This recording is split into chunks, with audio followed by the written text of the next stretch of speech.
Guys, please, ini bukan soal persentase lagi. Ini bukan soal 58%, 16% anak abah barisan sakit hati. Bukan, please. Tapi ini soal kita semua, warga negara Indonesia. Kalau masih mau bahas tentang 58%, oke, kita bahas. Saya adalah salah satu orang yang menyumbangkan suara di 58% itu. Wallahi, beneran. Kalau kalian nggak percaya, cek aja VT saya beberapa bulan yang lalu. Ada tentang 58%. Dan saya pencoblos 02. Justru dengan suara kita yang 58% itu, kita benar-benar harusnya paling terdepan dalam mendobrak ketidakadilan dan ketidaksesuaian dalam hukum. Jangan diem aja. Karena kita sudah menyumbangkan suara terbanyak untuk pemenangan mereka. Itu artinya kita menaruh harapan dan kepercayaan kepada mereka. Bener kan? Nah sekarang, kepercayaan kita ini sudah dihianati.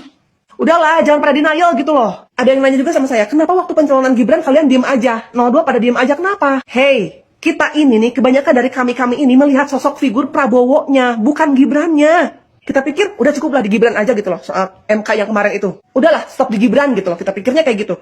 Ternyata, makin kesini, makin kesana, makin kemana-mana. Kita juga nggak expect kayak gitu, beneran. Dan satu lagi nih, ya gue ingetin kepada kalian nih ya, 02, yang 58% barisan gue nih, dengerin. Kalau ada orang yang mengkritik tentang sistem kenegaraan yang kacau, itu jangan langsung dibilangin disebut anak abah 16%, barisan sakit hati. Jangan! Karena kalau ngomongin persentase 58%, sebenarnya kita lah yang paling layak untuk mengkritik. Jangan diem aja, jangan pada sembunyi, speak up. Yap, sangat respect dengan apa yang menjadi pernyataan Mbak tadi, dan sangat luar biasa saya kira. Kemudian Mbak tadilah satu-satunya kaum 58% yang masih bisa berpikir normal. Nah kemudian sepakat bahwa seharusnya kaum 58% yang gencar untuk bersuara mengkritisi pemerintah ketika ada kebijakan-kebijakannya yang tidak sesuai dengan apa yang diharapkan oleh rakyat, atau kelakuan pemimpin yang saya kira sangat aneh.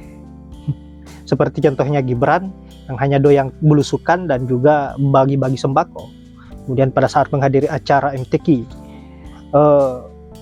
diminta untuk memberikan sambutan tetapi lebih memilih untuk bermain gendang. Ini kan aneh.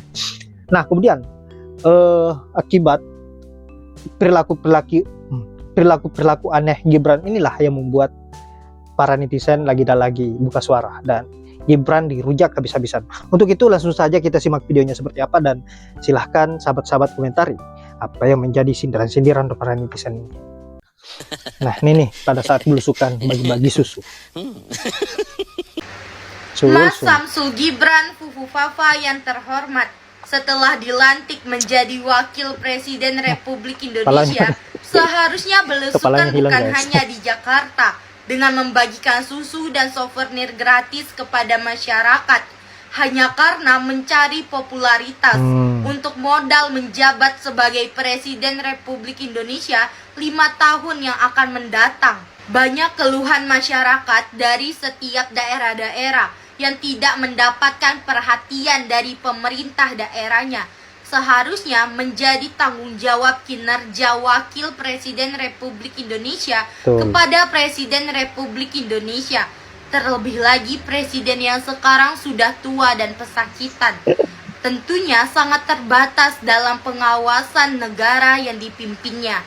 Dulu sewaktu menjabat sebagai wali kota Solo, Mas Samsul Gibran sering membuat postingan di akun Twitternya dalam pelayanan publik untuk masyarakat Solo. Tetapi sekarang setelah menjabat sebagai Wakil Presiden Republik Indonesia, akun Twitter tersebut vakum. Mungkin karena sering dicaci maki dan diserang oleh netizen. Kalau boleh saran saya diterima, mohon kiranya Mas Samsul Gibran mengaktifkan akun Twitternya kembali untuk melayani keluhan masyarakat dan memonitor pekerjaan para pejabat yang dipimpinnya saat ini, supaya pelayanan terhadap masyarakat di seluruh Indonesia menjadi efisien dan memuaskan. Karena setingkat staf presiden dan lembaga kementerian sekretariat negara kurang efisien dalam kinerjanya. Sekian, terima kasih. Cerdas nih anak.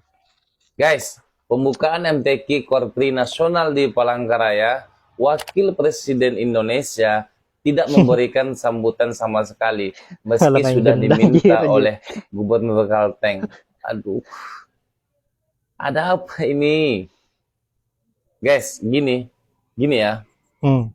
Ketika panitia MTQ itu mengundang Wapres untuk datang ke sana itu, ya untuk acara pembukaan itu, ya acara pembukaan, kata sambutan, dan Betul. memberikan arahan bagaimana acara ini berjalan dengan baik, ya. Bukan datang ke sana, cuman main gendang doang. Hah? Aduh. Ini yang dibanggakan kaum sebelah tuh, ya.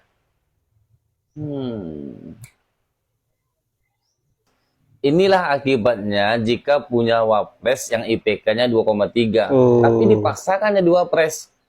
Kerjaannya mentok, belusukan ke pasar, Bagi-bagi sembako. bagi-bagi makanan, susu, kemudian tinjau proyek. Ketika selesai semua acara, wartawan datang ingin wawancara. Dia buru-buru masuk dalam mobil, kemudian pulang. Hei, Anda itu orang nomor 2 di Indonesia ini. Semua media ingin mendapatkan informasi tentang acara Anda, ya. Dan anehnya, datang pemuja dan penjilatnya, cebokin deh. Tapi sampai kapan gini? Kemenangan yang didapat dengan terlalu mudah, apalagi dilatar belakangi dengan pelanggaran etik, merupakan kemenangan yang semu. Seperti kata Mas Agus Harimurti Yudhoyono atau AHY, ada yang menang, tapi tak nyaman. Sampai saat ini saya belum menemukan kalimat lain yang paling pas, yang dapat menggambarkan kondisi dan situasi Gibran setelah jadi wakil presiden. Selain dari kata-kata AHY tadi. Menang, tapi nggak nyaman, nggak comfortable, ya. Beda banget sama Pak Prabowo. Pak Prabowo itu sejak dilantik jadi presiden, beliau makin terlihat sumringah, bersinar, dan makin lincah gitu ya. Seakan Pak Prabowo ini mendapatkan booster energi yang besar. Orang kalau mendapatkan posisi yang memang dia merasa nyaman, ya begitu kan, makin bersemangat. Beda sekali dengan wakilnya yang sering ngumpet dulu. Sekarang sih sering belusukan, tapi ternyata sesekali masih ngumpet loh. Gibran memang terlihat gercep belusukan kemana-mana, yang menurut pengamatan banyak pihak merupakan upaya pencitraan persiapan buat Pilpres 2029. Saya setuju dengan pendapat ini ya, karena Gibran ini kan tancap gas meninjau berbagai proyek infrastruktur, padahal Kabinet Prabowo itu saja baru jadi. Baru ada pembekalan dan penggemblengan para anggota kabinet di Akmil Magelang. Artinya, belum ada korelasi antara program-program dari Presiden dengan proyek-proyek yang ditinjau itu. Terus, ngapain ke sana kalau bukan karena pencitraan belaka? Ini dibuktikan oleh Gibran sendiri, yakni ketika dia ditanya oleh para wartawan, mikrofonnya malah dia berikan ke wakil menteri. Dia minta wamen ini yang menjawab pertanyaan wartawan waktu itu kan. Kejadian ini bikin kita tepok jidat. Yap, itulah berbagai komentar dari netizen terkait dengan apa yang dilakukan oleh Gibran, yang hanya senang belusukan, yang hanya senang pencitraan, tapi pada saat ditanya oleh wartawan, hanya bisa manggut-manggut dan jawabannya iya. Dan saya kira sangat-sangat menyedihkan kita sebagai rakyat Indonesia mempunyai wapres yang modelnya seperti si Gibran ini. Baiklah sahabat-sahabat, sekiranya itu terima kasih sudah menyempatkan diri untuk menonton dan semoga ada manfaat dari video sahab. Saya akhiri dengan ucapan wallahul muwaffiq ila aqwamit thoriq. Assalamualaikum warahmatullahi wabarakatuh.